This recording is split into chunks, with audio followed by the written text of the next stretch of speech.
Bapak, Ibu, saudara yang dikasihi Tuhan, Shalom, salam sehat untuk kita semua. Apa kabar? Sehat toh?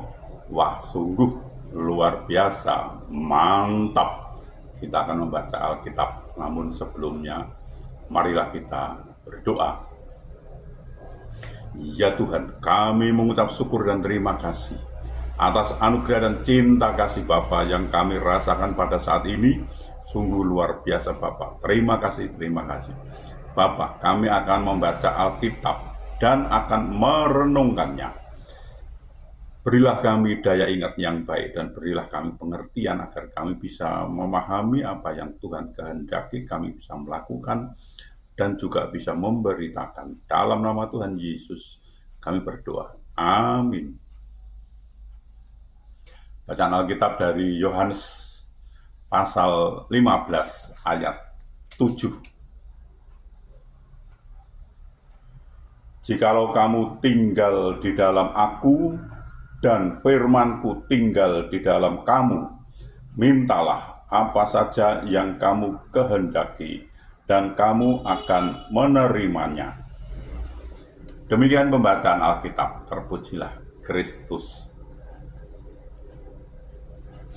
Bapak, Ibu, Saudara, beberapa orang percaya tidak tahu bagaimana caranya untuk berdoa secara efektif. Agar kita dapat berdoa secara efektif, kita harus mengetahui isi firman Tuhan dan firman itu harus tinggal di dalam kita. Tuhan Yesus mengatakan bahwa didengar dan dikabulkannya sebuah doa atau tidak lebih bergantung kepada kita daripada kepada Tuhan. Ini adalah syarat dari Tuhan. Jikalau kamu tinggal di dalam aku dan firman-Ku tinggal di dalam kamu. Jadi, jika firman Tuhan tinggal di dalam kita, kita akan tahu apa yang menjadi kehendak Tuhan. Kemudian kita akan berdoa sesuai dengan firman tersebut. Jika firman-Nya tidak tinggal di dalam kita, maka untuk sementara kita berdoa di dalam kegelapan. Perlunya mempelajari firman Tuhan, khususnya pada hal-hal yang sedang kita pergumulkan atau doakan, bertujuan untuk memberikan terang pada kita tentang bagaimana cara berdoa atau apa yang harus didoakan. Ketika kita mempelajari firman Tuhan, kita dapat menemukan perintah yang diberikan Tuhan Yesus mengenai doa. Tuhan Yesus mengatakan, kamu telah mendengar firman, kasihilah sesamamu manusia dan bencilah musuhmu. Tetapi aku berkata kepadamu, kasihilah musuhmu dan berdoalah bagi mereka yang menganiaya kamu. Karena dengan demikian kamu menjadi anak-anak Bapamu yang di surga. Matius pasal 6 ayat 43 sampai 45. Mendoakan musuh adalah hal pertama yang Tuhan Yesus sebutkan dalam hubungannya dengan berdoa. Tidak hanya kita harus berdoa untuk musuh kita, namun kita juga harus mengasihi musuh kita supaya kita bisa menjadi anak-anak Bapa di surga. Dengan kata lain, Tuhan Yesus menyatakan bahwa jika kita tidak mengasihi dan tidak berdoa untuk musuh kita, yaitu mengampuni mereka, maka kita bukanlah anak-anak Bapa di surga. Kesimpulannya, jika kita adalah anak-anak Bapa di surga, namun tidak mendoakan musuh kita, maka kita tidak sedang berjalan dalam terang firman Tuhan. Jadi kita tidak punya hak untuk meminta atau menuntut hak-hak kita akan kepenuhan berkat Tuhan. Tentu saja sangatlah sulit untuk mengasihi musuh kita dengan kekuatan sendiri. Tetapi kita bisa mengasihi musuh kita dengan kasih Tuhan melalui Roh Kudus yang memampukan kita untuk melakukan itu. Jika kita tidak mengasihi musuh kita, mustahil kita akan diberkati Tuhan dengan melimpah. Doa kita akan dijawab Tuhan, dan apa yang kita minta disediakannya apabila kita mau mengasihi dan mengampuni musuh kita.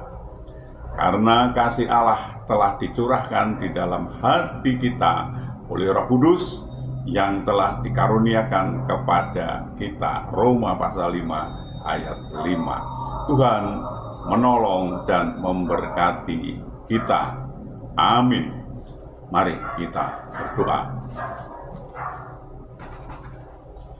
Ya Tuhan, kami mengucap syukur dan terima kasih atas kesempatan yang Tuhan berikan kepada kami untuk kami belajar tentang firman Tuhan. Berilah kami daya ingat yang baik dan berilah kami pengertian agar kami bisa mengingatnya firman itu dan bisa mengerti apa yang Tuhan kehendaki, dan kami bisa melakukan dan juga bisa memberitakannya. Tolong kami Bapa. Bapa, kami juga berdoa untuk saudara-saudara kami, sahabat-sahabat kami yang saat ini sedang sakit, sedang ada kelemahan tubuhnya, mereka tidak bisa berbuat banyak karena sakit. Kami mohon belas kasih Bapa, tolonglah Bapa, tolonglah mereka, sembuhkan mereka, pulihkan mereka sehingga mereka bisa beraktivitas kembali. Tuhan menolong mereka. Bapak, kami juga berdoa untuk saudara-saudara kami, sahabat-sahabat kami yang saat ini belum bisa memenuhi kebutuhan keluarganya. Mereka ada kesulitan masalah keuangan keluarganya. Mereka sudah mencari dan mencari dan mencari, namun sepertinya mengalami jalan buntu mereka nih Bapak. Bapak, kami mohon belas kasih Bapak, tolonglah bukakan jalan baru bagi mereka sehingga mereka mencari, mendapatkan, bisa bekerja, bisa berusaha, dan bisa memenuhi kebutuhan keluarganya dengan baik. Bahkan mereka bisa berkelimpahan dan juga bisa menjadi saluran berkat untuk orang lain. Bapak, kami juga berdoa untuk saudara-saudara kami, anak-anak kami, sahabat-sahabat kami yang saat ini sudah waktunya untuk berumah tangga, berkeluarga, namun mereka belum mendapatkan pasangan hidup yang seiman dengan mereka. Mereka sepertinya kesulitan untuk mendapatkan pasangan hidup yang seiman dengan mereka, Bapak. Bapak, kami mohon belas kasih Bapak, tolonglah Bapak, bukakan jalan bagi mereka sehingga mereka bisa mendapatkan pasangan hidup yang seiman dengan mereka, dan mereka bisa membentuk suatu keluarga rumah tangga bahagia dan sukacita dan bisa beranak cucu mereka ini. Bapak, kami juga berdoa untuk bangsa kami, bangsa Indonesia. Berilah damai sukacita, damai sejahtera pada bangsa ini. Dan berilah bangsa ini agar mau mengenal Engkau lebih lagi, dan bangsa ini mau belajar tentang firman Tuhan sehingga bangsa ini tidak gagal paham, Bapak.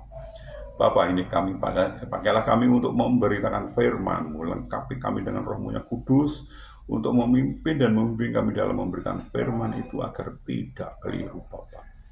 Bapak, ampunilah segala dosa dan salah kami sehingga kami layak untuk memohon pertolongan Bapak. Dalam nama Tuhan Yesus kami berdoa. Amin.